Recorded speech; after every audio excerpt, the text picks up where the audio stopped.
Welcome to this special interview to decode the fallout of this dramatic sequence of events from Pahalgam to Operation Sindoor to the dramatic clash between India and Pakistan and to an equally sudden ceasefire. I'm joined by Ajai Sahni.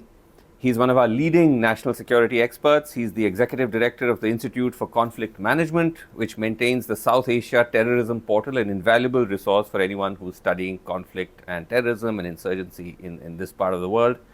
Ajay, thanks very much indeed for speaking to us. Thank you. Decoding recent events is all the more challenging given the fog of disinformation around this particular incident. Disinformation has always existed, but in my view, it's off the charts this time, but let's anyway give it a crack. And let me start by asking you, Ajay, about your take on the government's own summing up at the end of the arc of the events, starting with Pahalgam and ending with the ceasefire.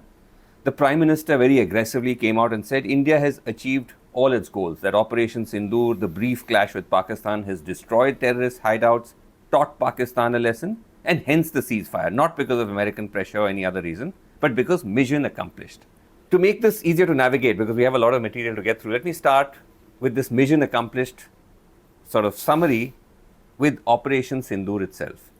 Was it in fact mission accomplished? Was it sort of destroying terrorist infrastructure, scores of terrorists killed, sending a signal to the ISI terrorist nexus that no more henceforth? Well, first of all, let's break it up into three levels. Right. There is the tactical mission, there's the operational mission, and then there's the strategic mission. Right. To my understanding, the whole logic of the mission is strategic, which is deterrence. Right. Now, unless you can demonstrate to me that some kind of deterrence has been, in fact, imposed upon Pakistan and on the terrorists, and I see no evidence of that in the immediate situation, and we have to look to the future, we can already see that we are getting threats from terrorist groups, including Jaish-e-Muhammad, which is whose headquarters at Bahawalpur were destroyed, yes, who suffered probably the largest number of losses, including the brother and brother-in-law of the head of the Jaish-e-Muhammad, yes, Azhar Masood. So they have already vowed vengeance. Other groups like the Al-Qaeda in the Indian subcontinent have vowed vengeance. The Jamaat-e-Ulema Islami have vowed vengeance against India. So, as far as the radical narrative is concerned, they are still talking about going back to terrorism. Okay, so that's not put a pin on their threats and their intent to hit India. Certainly, the intent has not changed. I am fairly certain also that the army's intent will not have changed by this little thing. The Pakistan Army. The Pakistan Army's intent, which is the supporting, sponsoring entity for all terrorism in the region. Simply put, they are not going to abandon what they call the core issue or their jugular vein. So they haven't done so. One moment. Yes. Haven't done so despite 4 wars with India. So one very effective bombing raid, and I will immediately say that it's at a tactical and operational level. Yes. They did achieve certain goals. I mean, they wanted to hit 9 targets. They hit 9 targets, absolute precision. They sent across a message. Right. The message was received and responded to. Please do not forget that there was a very vigorous Pakistani response as well. Which I want to come to in a second, but I just want to stay with the strikes for a second with Operation Sindoor itself. So you said that they were precision targets, but again, give us a sense of, in terms of like the fact that these terrorist groups and their handlers haven't taken it seriously. Is that because the targets themselves, because the government line on this is that these are crucial targets, we've taken them out, we've killed scores of terrorists. We don't actually have a clear take on the numbers. The government claims 100. We don't know what the actual number is. Pakistan says 36 killed, mostly civilians. But the targets itself, were they in fact significant, or were these structures, some of which are abandoned, some of which are not in use? What do we make of that? No material target is significant. You will communicate a certain psychological impact due to the fact that you have hit the headquarters of the Lashkar-e-Taiba and the Jaish-e-Muhammad. But in terms of their material losses, they will be recovered very quickly. There will be an adaptation. They are not going to build these great complexes again. and operate with the kind of openness of the past. There will have to be some adaptation to the new lines that have been drawn. Right. They will go deeper underground. So there will be that shift. But if moreover, these were not operational bases in the sense that they had any sophisticated and irreplaceable infrastructure. The terrorist operates on very simple weaponry. Right. We do not have any evidence of any large caches of weapons having been destroyed. So I don't think anything in terms of the operational infrastructure and resources of the terrorists has been irrevocably sort of harmed. Yes, they will suffer some losses, but these will be very easily compensated for. Very easily compensated. And in place, as you said, in return, there was this very strong reaction from Pakistan. From the Pakistani army. Right. Yes. Where you then ended up in a near war-like situation. So you're saying on one hand that as far as the deterrence is concerned when it comes to Operation Sindoor, that's not really been achieved because these groups are sounding as emboldened as ever. Right? But the line on the military conflict by the government was that this has also taught the Pakistani state a lesson that you don't mess with India, we'll come after you. In fact, the Prime Minister went to the extent of saying, this was an extraordinary claim. He said that Pakistan caved under pressure. The DGMO called and said that we will not support terrorism anymore and we will not carry out any military misadventures. It was a comment that didn't get enough attention because it's quite a claim to make. It would mean that Pakistan has abandoned its ideological commitment in toto. Yes. And in any event, let me add that the DGMO has no authority to make any such assurances. Which is what I was about to ask. Can a DGMO even... He's a Director General of Military Operations. Right. That's about it. He does not define Pakistan's national strategy or the Pakistani military's national strategy. Yeah, which is what was surprising because nobody else has said this. It's not come out in any other communication by the Indian government. That's the genius of the current system. But the Prime Minister says it. You can say anything. You can say anything. And there is no way to validate or invalidate it. Today we have a situation where the Prime Minister or at least the government has rejected any idea that we went or discussed the whole conflict with Trump. Trump makes a clear claim that he mediated the ceasefire. We say there was no such mediation. Right. You have two world leaders making completely irreconcilable claims. Yes. Go figure. Yeah. And in fact, interestingly enough, there's no one who's senior from the Indian side who's come out and said that Trump didn't do any of those things. The foreign ministries put out a statement, but neither the Prime Minister nor the foreign minister has so far clarified at the time we're recording this. But I want to come back to what we were talking about, which is the brief military confrontation. Perhaps we can have different views on what the terminology of that should be.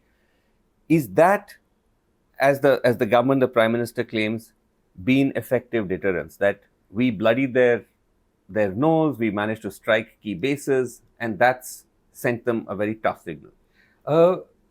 Please understand that at a certain level, these operations were extremely effective. When the Pakistani counter came, there is still a lot of ambiguity. One question was responded to by Air Marshal Bharti, the spokesperson for the Air Force in all the press conferences that were held. When he was asked that have any planes gone down, and so he said, I can't give you any details. It's an ongoing combat situation. Yes. But he said losses are part of any combat scenario. That is the essence of it. Losses are part of any combat scenario. But till now, we have had no acknowledgement or acceptance of any such losses. That said, I think there is a broad and almost universal consensus, other than the propagandists on each side, that India did manage to dominate what is called the escalation cycle. Right. So, in simple terms, what would that mean? In simple terms, it would mean that on balance, we did them more harm at each level of escalation than they managed to do to us. Right. We still don't have enough numbers, we still don't have enough details, but the broad consensus seems that the escalation dominance was exercised more by India than by Pakistan. Right. So this is problematic for Pakistan at a certain level. But understand also that Pakistan has lost 4 wars to us and has yet declared victory in every one of them.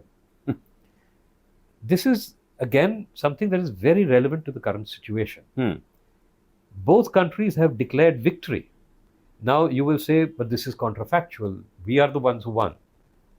Okay, I accept our narrative, but they don't accept that narrative, and their populations don't accept that narrative. Right. And it is for the internal populations of both countries that this entire conflict has played out. All the disinformation we have seen, all the media narratives that we have seen, were not directed against the other country, right, but were directed inwards towards their own populations. Right. The very, I think, negation of what you would call an information warfare. Right. So this is basically being done more for optics than for actual gains or losses. But then I still come back to my fundamental question, Ajay, because the view here, or the view that was in a sense propagated, is that we have the capacity to inflict a military defeat on Pakistan. This time around, we stopped short because we'd managed to achieve our mission. No, in fact, it goes further than that. Yeah. There was a statement by someone very high up in Parliament that had been carried on for another 3 or 4 days, we would have taken Pakistan occupied Kashmir. Yes. Again, a falsehood that has been accepted as a narrative by certain constituencies in the country. But that's what I wanted to ask you, that I know that there is still a lot of claims and counterclaims about what actually went down in those 3 to 4 days. But based on the available information, as you said, that we did show that we were able to dominate when it came to the escalation ladder. New York Times satellite imagery found that the actual damage was less than claimed by both sides. But to your point, that there was more damage to the Pakistan-sensitive military sites like Noor Khan, etc., which are close to the Pakistani military headquarters. Pakistan's damage on us was less. But at the same time, as you pointed out, the question of the Indian jets going down, which happened in Balakot as well, is something that should be a concern for India. Many international news sites have confirmed it, even though nothing has come from the Indian side. Does that then question this narrative that had we pushed ahead, we had the military dominance to quote-unquote defeat Pakistan? No, we haven't. And you don't have to look at these events. You see, in every particular skirmish, someone or the other dominates. Right. That doesn't mean that we have theater dominance or that we would win a war. Okay. Please understand that, I mean, a lot of generals have been coming and shouting on television saying that we have twice the army they have, we have twice the tanks they have, we have twice the planes they have, etc., etc. Right. A question that you have to ask yourself is that we have 5 times the population they have. We have 10.5, 11 times the GDP they have. Yes. We have something like 8 times the territory they have. Why do we only have an army that is twice the size of Pakistan? And is Pakistan our principal and real enemy? Our real enemy is on the other side. And if we are China. If we have a war tomorrow with Pakistan and China simply mobilizes forces without engaging, we will have to send more than half our army over there. Well, more than half our army. Straight away, you're split on 2 fronts. So you're split on 2 fronts. You will have assets and forces that are probably smaller than those available to Pakistan. Right. Historically, so that's the real. Just one more. Yeah. You see, the government has talked about muscularity and a security state and all sorts of things of that nature. But historically, India has sought nothing more than defensive parity with Pakistan. And that has not changed under this government. So if you tell me that we can simply walk over Pakistan and plant our flags in Islamabad next weekend, yes, I think you are living in a world of absolute delusion. Okay, that's an interesting point, because you're saying that even in conventional terms, these numbers that are cited, that on every conventional front, we are double the size, whether it's the Navy, the Air Force, the Army, Infantry, doesn't really matter because you have this 2-front situation that could emerge. So that's number one. The other sort of data point which is cited as a counter to that is that nuclear, in terms of nuclear capacity, both countries have roughly the same number of warheads. And that's often been cited as the real reason why India can't really, quote unquote, win the war. And I just wanted to ask you about that, about this idea of the nuclear bluff. And the Prime Minister said, we are not going to be held to nuclear blackmail anymore. But is that a real threat? You know, I think the nuclear weapons are weapons that cannot be used, very simply. The only thing they imply is mutually assured destruction. Right. There is no possibility of one country or the other surviving in great glory Right. After a nuclear confrontation. It doesn't matter if we have the same number, they have more, or we have more, or we have twice the number they have, or they have twice the... Because you don't even need a half the number to completely devastate this entire region. Okay. If not the world. Okay. So interesting. Okay. So then to kind of sum up the broad thrust of what you're saying, that this idea that now we have set this new red line, right, which has become the main talking point, that the new red line is the effective way in which we are responding to these terror attacks by Pakistan, and that is what is going to bring them to heel, you're saying, has not really been the case, and there is enough historical and recent evidence to show that. But then comes, Ajay, the inevitable question of what then? What is India meant to do? Because the idea here is that you have a situation like Pahalgam, which was a terrible massacre, even by the standards of so many killings that we've seen over all these decades, because unusual for tourists to be targeted with their religion being singled out and so on. What is then a more effective way? Two things here. First of all, it is only unusual that tourists were targeted. Right. Because unusual but not exceptional. We document at least 44 fatalities since 2000 with where tourists were targeted, specifically targeted. I see. So small incidents, ones and twos, but it's not as if tourists were never targeted. Okay. There is nothing unique about tourists. They're human beings like everyone else. We have seen larger massacres. We have seen discriminatory massacres, as in Hindus being targeted very regularly. Just the Riyasi bus attack, which could have had 50 or more fatalities, but only had 9. This was a bunch of pilgrims. Yeah, there were a bunch of Hindu pilgrims, were there not? Hindu pilgrims who were going in Riyasi. Fortunately in this case, the bus rolled into a khad. Yes. The terrorists kept firing on the bus. 42 people received bullet wounds. But these fellows didn't bother to go down to finish the job. Right. Had that bus not gone into the khad, the possibilities are that 50 or more than 50 people would have been killed in that incident. Uniquely Hindu, targeted because they were Hindu. Right.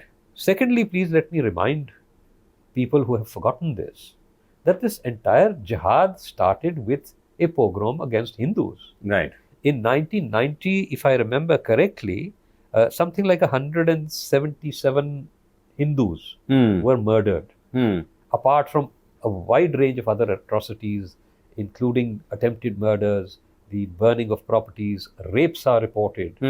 Very brutal campaign. So the idea that there is anything unique in this last incident, as compared to what preceded, yes, is, I think, a falsehood.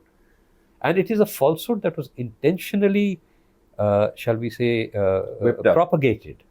It was picked up because it was intended to orchestrate this kind of so-called mass uprising demanding justice against Pakistan. And this was merely I would suggest, effort to create spectacle for partisan ideological purposes. There was no reason for such an upsurge. Had another narrative been adopted, I could give you an alternative right now. Immediately after this incident, the Kashmiris spontaneously came out protesting against the terrorists. Had this been projected, and had the idea been projected that, look, Kashmir is now being changed, yes, that the Kashmiri people have rejected resoundingly the terrorist narrative and the Pakistani efforts, the people would have been speaking a different language. Right. So the people are not the ones who define state practice or policy. It is the leaderships that incite in a particular direction or take people in another direction. Right. So what you're saying is that this idea that we had to escalate, we had to have this very strong reaction because it was such a huge massacre, unusual killing, itself is not entirely based on the facts, because there have been a series of attacks, including on tourists, including on Hindus, through the history of this conflict. And so, therefore, in a sense, when you create that hype, I mean, first there's this whole narrative of normalcy, that everything is fine and all the tourists are pouring in. So, you almost then have set yourself up. You're trapped, in a sense, in your own propaganda. That once you create that narrative and this happens, then you have to react. Absolutely. And they're continuing to do the same thing. For instance, you know, the worst thing you can say is zero terrorism. You could say zero tolerance for terrorism. I don't have a problem with that.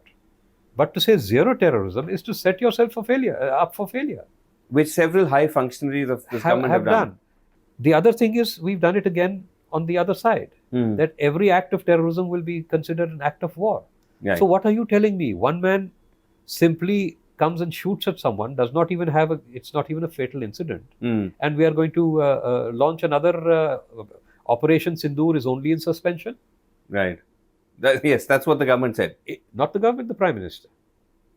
The new normal. Yes. Operation Sindoor is the new normal. Yes. But it is the new normal for what? For every act of terrorism? This means that whether it's a Pakistani or not, anyone who appears to be connected with this jihad and therefore would be affiliated or backed by a Pakistani group, right, does anything, you are bound to a response in the same proportion as Operation Sindoor. Yeah. These are very badly drafted political statements. They do not reflect a strategic position.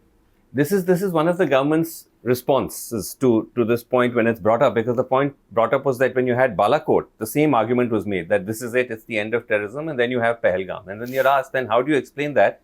The answer is that at least Balakot got us 5 years of quote-unquote peace. At least there was no major attack. There were a series of minor attacks, but there was no major attack. First of all, tell me, how is it important whether people are killed en masse in a single incident, or two people, a much larger number of people, are killed in the 2s and the 3s through the year? Right. What we have to look at is total numbers of people being killed. That's my problem.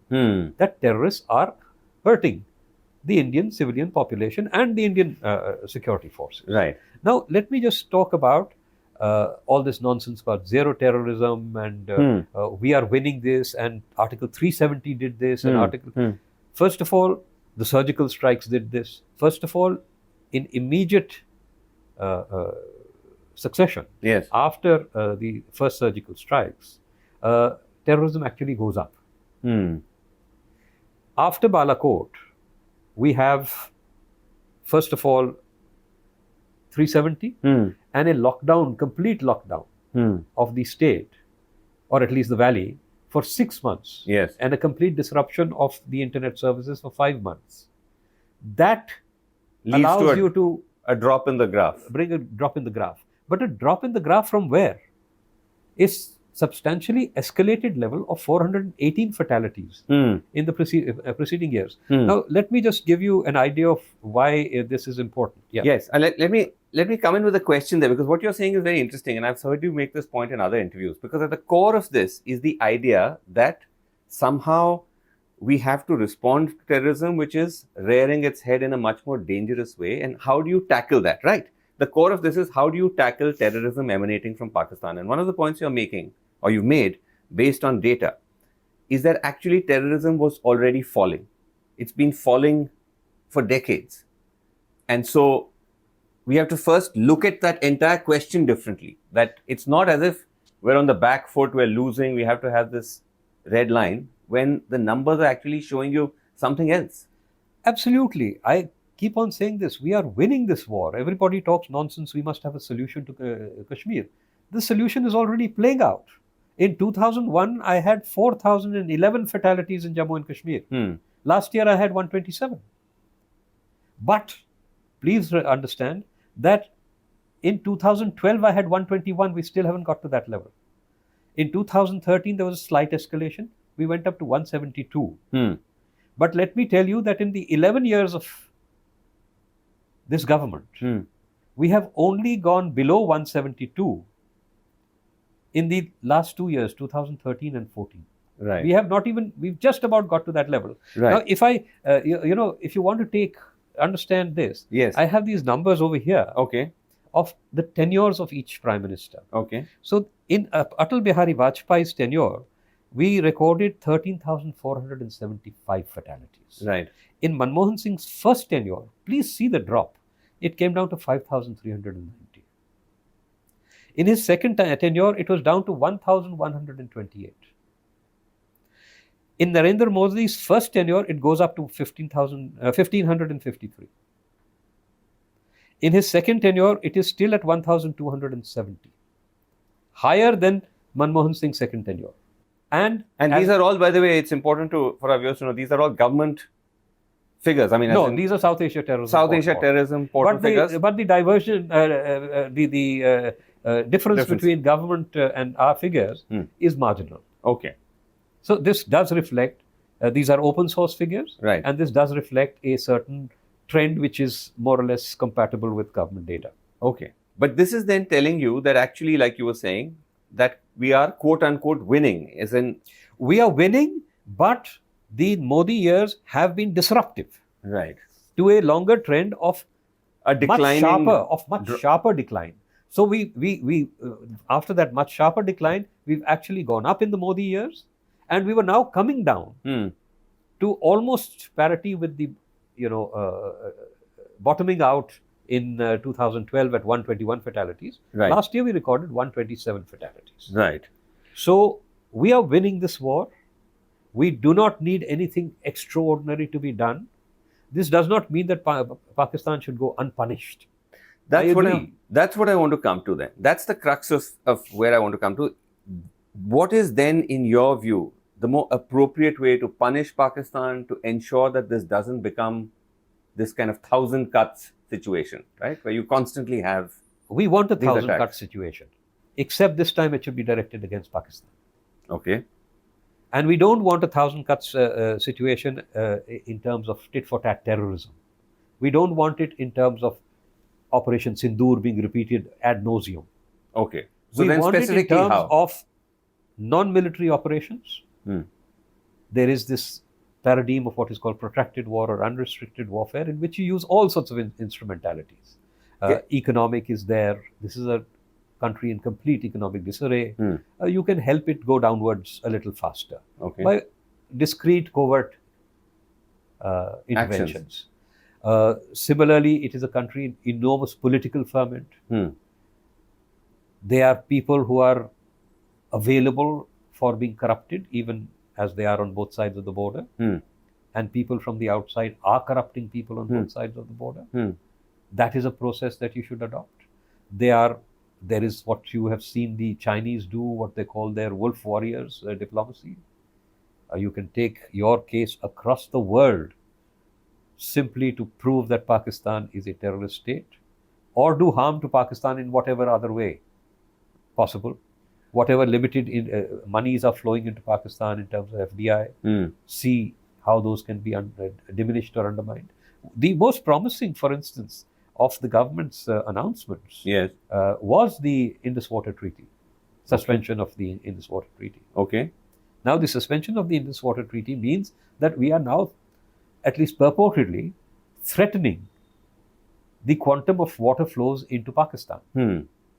Not, as some people imagine, to cut them off completely, but certainly to diminish them. And even if we diminish them to the levels that are permitted within the treaty as of our rights, that would diminish some water flow to a country which is already 30% water deficient. You're saying that's more effective than a Operation Sindoor kind of situation? That is more effective as a campaign than any fitful intervention. 2016 we did something, 2019 we did something, 2025 we've done something. First of all, understand, if we do it fitfully in this manner, it's not going to have any effect. If we try to make Sindoor the new normal, the world is going to go haywire. You can't keep going to war against Pakistan every third day or fourth day, or every second month. But let me ask you this. There's a view that some of the things that you're talking about, which is to try to impose some kind of economic cost on Pakistan or sow the seeds of political discord, carry out, in a sense, dark arts, perhaps even try and take out terror masterminds, though we've not Absolutely. been able to do that so far. But all of that is something that we've been trying to do for a long time, but we've not been able to. Who told you we've been trying to do all these things? Okay, I mean, there's an assumption that our spy agencies have been up to something along these lines. Well, dream on. These are assumptions. The spy agencies do not have the mandate to do this, do not have the resources to do this. The spy agencies at best can do precisely what you were talking about, the odd little intervention where somebody is bumped off here or somebody is bumped off there. That's all they can possibly manage to do. Right. Whether they are doing it or not, well, they say they're not. But even if they were doing that, unless they start getting the really high-value targets, this is not going to have any dampening effect on Pakistan's intentions. Okay, so you're saying that the scale of trying to do some of the things you're talking about, which is to kind of economically target Pakistan diplomatically, politically, that's not really happened so far. And if you want to play the long game with Pakistan, then that's the long game. That's the long game. And that is what will change Pakistan sufficiently for it to give up the idea that it is worth their while. Right. You see, Pakistan sees the Kashmir campaign as a cheap sideshow. It doesn't have to invest billions of dollars. Okay. It's a few $100,000 a year. And that's enough to keep a terrorist movement going indefinitely. Okay, but very quickly before I wrap this up, I want to ask you that there's a view that a Pakistan in chaos is actually, because this would essentially plunge them into chaos, is more dangerous for us than a stable Pakistan. You know, I think historically, we are probably the only country in the world that has argued that a strong and stable enemy is in our interests. I have never heard anyone give this argument, that we must have a very strong and stable enemy, otherwise we will collapse. Secondly, all these nightmare scenarios that we invent. Yes. When Pakistan collapses, the Taliban and this Talibanized element will be unleashed against India. Right. All millions of refugees will come out. Please understand, this is not going to happen tomorrow. It's not going to be a takeover of one or the other. Sure. There is going to be a slow process of disintegration, which will itself provide you opportunities to shape the outcome. Okay, all right? So it's not as if everyone's going to come here. Okay. The Baloch are going to go towards the northwest. The Pashtun are going to go towards the northwest. These Sindhi, some may come here. The Punjabi is still going to be the hardcore of the Pakistani extreme nationalism. Right. They may not come. So you may have a small problem of managing this detritus, human detritus that may come. But it's certainly not going to be as if India is suddenly going to be flooded by the entire population of Pakistan.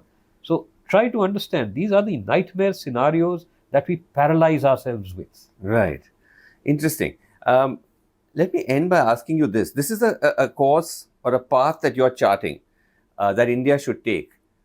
There's no evidence that that's the path that this government is interested in taking. They seem very much now kind of fixed to their new red lines that they've drawn, and as you pointed out at the beginning of the interview, Operation Sindoor is still kind of ongoing. That's the sort of current mindset. In that scenario, are you worried? Because I think one X factor that we discovered in this particular conflict was America. Because typically, every time there's a ramping up, America, other countries, but led by America, step in the middle and things dial down. In this situation, you have this entire kind of Trump factor where he comes in, claims credit, rankles India. India now has to issue a denial and so on and so forth. So you have a kind of a problem where the primary sort of, whatever word one wants to call it, mediator or referee, itself is seen as acting in bad faith, and that then perhaps diminishes their ability to get in the middle of another conflict. So on one hand, a government that seems to now want to adhere to this red line principle. On the other hand, you have this very chaotic, kind of fragmented global community. Does that come together to create a point of concern? I think the point of concern is, even more problematic from the Indian perspective. First of all, this American intervention, denied by India, of course, but widely claimed by Trump. Repeating in every news cycle, and by Pakistan. Means that the issue is moving progressively towards internationalization. So if Operation Sindoor is now the new normal, progressive internationalization is also the new normal. Right. Secondly, please understand, Trump is not coming here out of the generosity of his heart. He is not coming here as he tried to pretend because of the threat of nuclear war. They are coming here for their own geopolitical interests. Yes. And he is not alone. All of the West will exploit this uncertainty and pretend that there is going to be an imminent war, and not only an imminent war, but an imminent nuclear conflagration. Yes. So that they can more and more make inroads. You must understand that Operation Sindoor's international fallout is the restoration of the India-Pakistan hyphenation. Right. It is the imposition now of a stronger international agenda to intervene after all these years since the Shimla Agreement, Yes. 1972 to the present, where we have conceded not an inch to any outside interlocutor. So, as far as I am concerned, this is a major defeat for India in geopolitical terms. So, in geopolitical terms, that's, as you said, an area of concern. But to my question about in actual terms, in terms of this concern that now we might be dragged into a regular cycle of an escalating military conflict with Pakistan, is that now something we have to brace ourselves for if the government decides to adhere to this red line principle? If the government decides to adhere to a completely unsustainable principle, the government cannot adhere to this principle. It will have to define certain parameters as to what will be the threshold for intervention. Right. Are we to then have a numerical parameters, 10, 20, 30 people killed, and then we will go in? Or are we going to go in with every fatality that is recorded in Jammu and Kashmir? So, as I said before, this declaration is not a declaration of a strategic criterion. You don't think this is sustainable? It is not sustainable, and it is simply meant to address the same constituency that this entire process of jingoism and propaganda was directed towards. Okay. It cannot be a sustainable basis for national strategy. It would call upon India so much odium and so much global pressure, and it would destroy the very possibilities of economic growth after one or two cycles of this nature. You must go back and start calculating the costs, not in terms of, oh, we killed 50 of theirs and they only managed to kill 25 of ours, but in terms of the suspension of economic activity, the movement of forces, the expenditure of warlike materials, all this, but more importantly, the perception of India as a stable and growing country. You cannot be a country which is at near war with a neighbor every few weeks, months, and then expect people to pour their FDI over here and shift all their Chinese factories onto your soil. Okay, so you're saying that this is then an unsustainable or an untenable proposition. But if you were to gaze into the immediate crystal ball of, let's say, the next, 6 months, few years, in the aftermath of what has happened, what do you see playing out between both countries, very briefly? I see a return to what is our default situation. We will go back to the old normal. Okay. We will pretend that no offense is sufficient. They will try to calibrate offenses to a level which they believe they can get away with. And so we will have a succession probably of small but sustained terrorist incidents in Jammu and Kashmir being restored in the foreseeable future. Well, that's worrying, but let's see how it plays itself out. But thanks very much indeed, Ajay. Thank you for having me. Thanks so much.